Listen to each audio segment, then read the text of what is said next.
स्वर्गवासी बहन का जादुई चांदी का पर्स। किसी गांव में काजल अपनी छोटी बहन सांची के साथ रहती थी।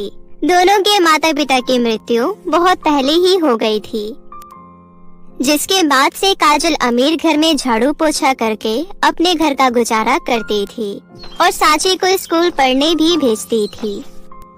एक दिन काजल को बहुत जोर से बुखार हो जाता है। काजल के पास इतने पैसे नहीं थे जिससे वो अपना इलाज करवा सके। तभी अचानक एक दिन काजल की बुआ और उसका पति काजल के घर आते हैं और दोनों काजल को बीमार देखते हैं। काजल उनसे कहती है, बुआ जी और फूफा जी, मैं 2 दिनों से बीमार हूँ। मुझे लग रहा है अब मैं मर जाऊंगी, लेकिन मेरे जाने के बाद आप मेरी छोटी बहन सांची को अपने साथ रखना और इसे माँ जैसा प्यार देना। ऐसा ना कहो बेटी, तुम्हें कुछ नहीं होगा। हम अभी तुम्हारा इलाज करवा देंगे। नहीं फूफा जी, अब बहुत देर हो चुकी है। तुम चिंता मत करो, हम सांची का बहुत अच्छे से ध्यान रखेंगे। अपने फूफा जी की ये बात सुनकर काजल को अपनी बहन सांची की कोई चिंता नहीं होती है। तभी तुरंत उसके प्राण निकल जाते हैं। अपने पति की बात सुनकर काजल की बुआ मीनू को बहुत गुस्सा आता है और वो बोलती है, अरे वाह, ये सही है। मेरे से बिना पूछे सारे फैसले ले रहे हो। मैं नहीं जाने दूंगी इस भिखारिन सांची को अपने घर। अरे मीनू, थोड़ी सी तो शर्म करो। ये दोनों तुम्हारे भाई के बच्चे हैं। अरे मेरा भाई तो कब का मर गया है, अब मेरा इनसे क्या रिश्ता नाता है। वो तो आज मैं तुम्हारे कहने पर आ गई, वरना मैं तो इनकी तरफ कभी देखूं भी ना। काजल की इतनी तबीयत खराब है और तुम उसके सामने ऐसी घटिया बातें बोल रही हो। खुद तो मर गई और इसे छोड़ गई मेरी छाती पर मूंग दलने के लिए। मैं सांची को अपने घर में रखूंगा। अगर तुम्हें मेरे साथ रहना है तो रहो, वरना अपना सामान बांधकर अपने मायके चली जाओ। इस तरह ना चाहते हुए भी मीनू को सांची को अपने घर ले जाना पड़ता है। मीनू को एक बेटा था जो बहुत ही बदतमीज और बिगड़ैल था। राजीव अपनी बीवी और बेटे के सामने बोलता है, दोनों कान खोल कर सुन लो। अगर सांची के इस घर में रहने से किसी को कोई दिक्कत है तो वो अपना सामान लेकर इस घर से निकल सकता है। सांची अब से मेरी बेटी है। राजीव सांची का एडमिशन अपने बेटे के स्कूल में करवा देता है। उसके बाद राजीव अपने बिजनेस के काम से अब्रॉड चला जाता है।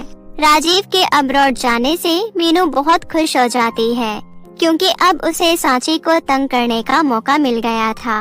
राजीव के जाते ही मीनू सबसे पहले सांची को एक थप्पड़ मारती है। आपने मुझे क्यों मारा बुआ जी? मनहूस, तेरी वजह से मेरे पति ने मुझे बहुत सुनाया था। अब तुझे इसकी कीमत चुकानी होगी।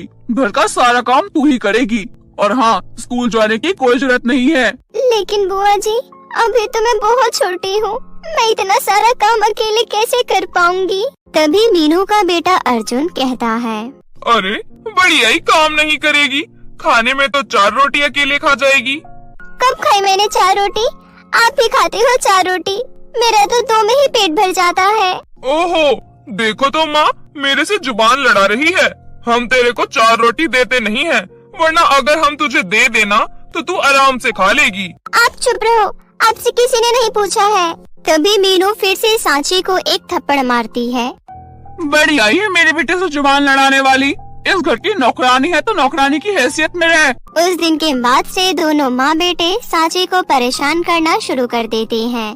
सांची घर का सारा काम अकेले करती थी, यहाँ तक कि अर्जुन सांची से अपने स्कूल का काम भी करवाता था। फिर भी सांची को खाना सही से नहीं मिलता था और वो थोड़ा बहुत बचा कुचा खाकर सो जाती थी। ऐसे ही दिन निकल रहे थे।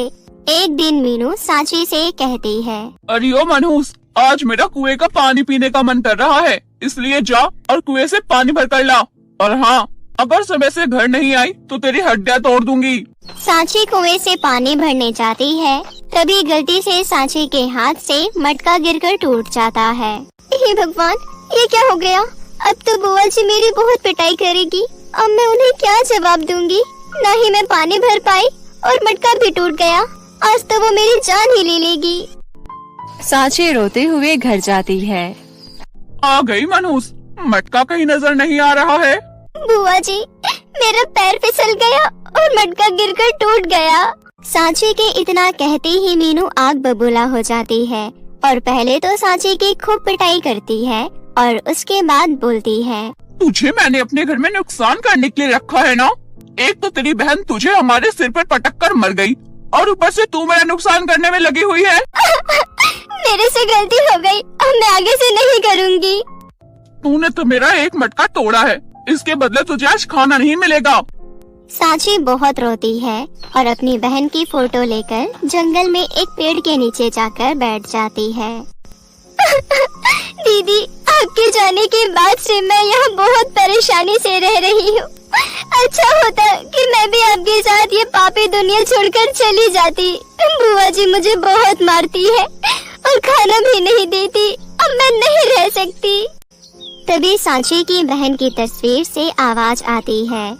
मेरी छोटी बहन, रो मत। मैंने इस दुनिया को छोड़ा है, तुझे नहीं, मुझे सब पता है कि कैसे बुआ जी तुम पर इतना अत्याचार करती हैं। लेकिन अब तुम चिंता मत करो, आज से सब कुछ ठीक हो जाएगा। उसके बाद वहाँ एक चांदी का जादुई पर्स प्रकट हो जाता है। ये जादुई चांदी का पर्स है। ये तुम्हारी सारी इच्छा पूरी करेगी और तुम्हें हमेशा सुरक्षित रखेगी। अब तुम इसे लेकर बुआ जी के घर जाओ। सांची जादुई चांदी के पर्स को लेकर फिर से मीनू के घर जाती है। सांची जादुई पर्स से खाने को खाना मांगती है। उसके इतना कहते ही वहाँ बहुत सारा खाना प्रकट हो जाता है। उस दिन के बाद से सांची को कभी किसी चीज की परेशानी नहीं होती थी और वो हंसी खुशी रहने लगी थी। एक दिन मीनू सांची से कहती है, सुन, आज मैं अपनी बहन की बेटी के बर्थडे में जा रही हूँ, इसलिए मैं तुझे एक कमरे में बंद करके जा रही हूँ। मैं नहीं चाहती कि मेरे जाने के बाद तू मेरे घर से कुछ चोरी कर ले। नहीं बुआ जी, आप मुझे कमरे में बंद मत करो। आपके जाने के बाद मैं घर का अच्छे से ख्याल रखूंगी। अपनी बकवास बंद कर, मुझे तेरे पर थोड़ा सा भी भरोसा नहीं है। मेरे सामने जरा जुबान लड़ाई ना तो तेरी जुबान खींच लूंगी। मीनू सांची को कमरे में बंद करके अपने बेटे के साथ बर्थडे पार्टी में चली जाती है। सांची जादुई पर्स से खाना मांगती है और खाना खाकर लेट जाती है। तभी जादुई पर्स से आवाज आती है, सांची, तुमने हमेशा मेरे से कुछ न कुछ खाने के लिए ही मांगा है, लेकिन कभी भी तुमने मुझे खोल कर नहीं देखा। मैं जादुई पर्स हूँ, इसलिए मैं तुम्हें बहुत सारे सोने के सिक्के और पैसे भी दे सकती हूँ। इतना कहकर जादुई पर्स वहाँ पर सोने के सिक्के प्रकट कर देती है। सोने के सिक्के पाकर सांची बहुत खुश होती है। थोड़ी देर बाद मीनू और उसका बेटा आ जाता है। बुआ जी, अब हम आपका घर छोड़कर जा रहे हैं। अच्छा, यहाँ नहीं रहेगी तो कहाँ रहेगी? बता, कौन सा खजाना तेरे हाथ लगा है? इतना कहकर मीनू सांची की तलाशी लेने लगती है और उसे जादुई चांदी का पर्स और सोने के सिक्के मिल जाते हैं। अच्छा, तेरे पास इतने सारे सोने के सिक्के हैं, तभी इतना उछल रही है। मीनू सांची को मारने के लिए हाथ उठाती है। तभी जादुई चांदी के पर्स से झाड़ू और डंडे बाहर आते हैं और दोनों माँ बेटे को खूब पीटते हैं। दोनों माँ बेटे बहुत रोते हैं। उनकी ऐसी हालत सांची को नहीं देखी जाती है और वो जादुई पर्स को रोकती है। मुझे माफ कर दो सांची, आज तू नहीं होती तो मेरे और मेरे बेटे की तो जान ही निकल जाती। उस दिन से सब कुछ ठीक हो जाता है और मीनू सांची को अपनी बेटी की तरह प्यार करने लगती है और सभी हंसी खुशी रहने लगते हैं। तो कैसी लगी आपको हमारी ये कहानी? हमें कमेंट करके जरूर बताएं और इसे अपने दोस्तों के साथ भी शेयर करें। और हाँ दोस्तों, अगर आपने अब तक हमारे चैनल को सब्सक्राइब नहीं किया है तो प्लीज जल्दी से नीचे लाल बटन दबाकर अभी कर ले। तो मिलते हैं आपसे फिर किसी नई कहानी के साथ। तब तक के लिए आप अपना ध्यान रखें।